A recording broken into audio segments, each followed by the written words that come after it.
பின்னாடி வாங்க.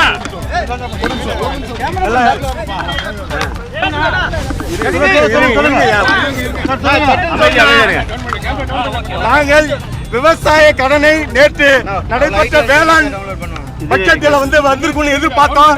வேளாண் கடன் தள்ளுபடி இல்லாமல் அதோடு எங்களுக்கு மானியமாக வழங்குவதை வேண்டாம், எங்களுக்கு கடன் தள்ளுபடி வேண்டும் என்று நாங்கள் அரசுடைய அந்த ஆலோசனை கூட்டத்திலே எங்களுடைய கருத்தை நாங்கள் சொல்லியிருந்தோம். இருந்தாலும் கூட எங்களுக்கு இந்த அரசு விவசாயிகளுக்கு நேற்று இந்த பட்ஜெட்டானது ஒரு கண் துடைப்பாகவும் இது ஒரு விவசாயிகளை மாய பிம்பத்தில் ஏற்படுத்துவது போன்றும் இருக்கிறது.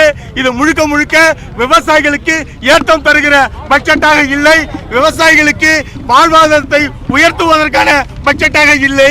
அதனால்தான் இந்த போராட்டத்தை விவசாயிகளை சாக்கில் போட்டு அடைத்து விட்டீர்கள், எங்களை நிம்மதியாக வாழ விடுங்கள் என்பதற்காக முதல்வருடைய கவனத்தை ஈர்க்க வேண்டும் என்பதற்காக இந்த போராட்டத்தை இங்கு தலைமைச் செயலகத்தின் முன்பு நாங்கள் செய்து கொண்டிருக்கிறோம். விவசாய கடன் தள்ளுபடியில பல்வேறு குற்றச்சாட்டுகள் இருந்துட்டே இருக்கு. எவ்வளவுதான் உங்களுக்கு தள்ளுபடி பண்றதா இருக்கு?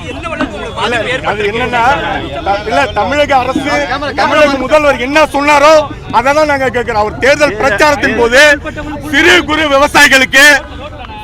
விவசாயிகளுக்கு முழுவதுமான தள்ளுபடி, பெரும் விவசாயிகளுக்கு பாதி தள்ளுபடி என்றே சொல்லியிருந்தார். அதை தான் நாங்கள் கேட்கிறோம்.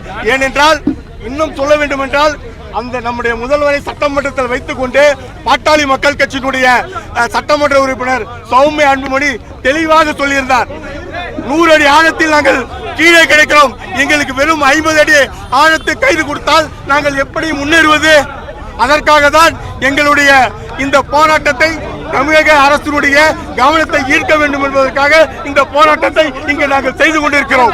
நேற்று வேளாண் பட்ஜெட் வந்திருக்கு, எந்த அளவுக்கு உங்களுக்கு பாதகமா இருக்கு? எதுவுமே இல்ல. கரும்புக்கு விலை இல்ல சார், கரும்புக்கு விலை இல்ல. விவசாயிகள்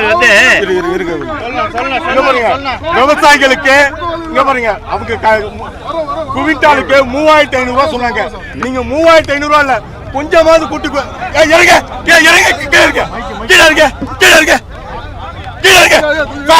சார், நீங்க ஏத்தக்கூடாது சார், ஏத்தக்கூடாது. வாங்க சார், சார் இல்ல கீழே வாங்க, கீழே வாங்க, கீழே வாங்க. ரேட்டு சார், ஒரு செய்தியை சொல்றதா இல்லையா?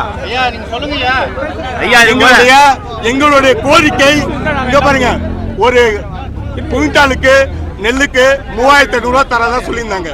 அதே மாதிரி கரும்புக்கு 4800 சொல்லியிருந்தாங்க. அதுல கொஞ்சம் கூட கொடுக்காம எங்களுடைய வாழ்வாதாரத்தை எந்த விதத்திலும் இந்த பட்ஜெட் உயர்த்தவில்லை, எங்களுக்கு பாதுகாக்கவில்லை. அதனால்தான் இந்த போராட்டத்தை நாங்கள் இங்கு செய்து கொண்டிருக்கிறோம். கைது பண்ணுவாங்க எதிர்பார்க்கிறோம். கைது பண்ணால் பரவாயில்ல, நாங்க ரிமாண்ட் பண்றதுக்கு தயாரா இருக்கோம்.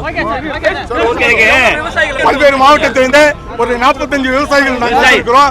அதுவும் இல்லாம இந்த தமிழக முதல்வர் கட்டி படுத்த நிறைய வசனங்கள்லாம் பேசினாரு. கண்டிப்பா விவசாயிகளுக்கு அவரு நல்லது பண்ணுவாருன்னு நாங்களும் எதிர்பார்த்து ஓட்டு போட்டோம். ஆனா விவசாயிகளுக்கு அவர் எந்த விதத்தையும் அவரு சொன்னபடி நடந்துக்கல. அதனால்தான் அவருடைய முதல்வருடைய கவனத்தை ஈர்க்க வேண்டும் என்பதுதான் எங்களுடைய நோக்கம். அதற்காக தான் நாங்கள் இங்க வந்திருக்கோம். முதல்வர் விவசாய பிறக்க வேண்டும் என்று தஞ்சாவூர்ல தேர்தல் பிரச்சாரத்தில் அறிவித்தார்கள். ஆனால் அப்படி எங்களை ஆர்வத்தோடு அறிவித்து கடன் தள்ளுபடி அறிவித்த ஒரே கருத்து தான் விவசாயம் எல்லாம் அவருக்கு ஓட்டு போட்டோம். இன்னைக்கு முதல்வர் இருக்காரு. ஆனா அவர் சொன்னது போல தேர்தல் வாக்கு சொன்னது போல விவசாயிகளுக்கு அனைத்தையும் தள்ளுபடி செய்ய வேண்டும், விவசாயிகள் வாழ வைக்க வேண்டும். அடுத்த பிரிவில் பிறந்தால் நான் விவசாய பிறக்க சொன்ன முதல்வர் விவசாயிகளை தள்ளுபடி செய்ய வேண்டும். நாங்களே விவசாயிகள் தள்ளுபடி போராடுவோம்.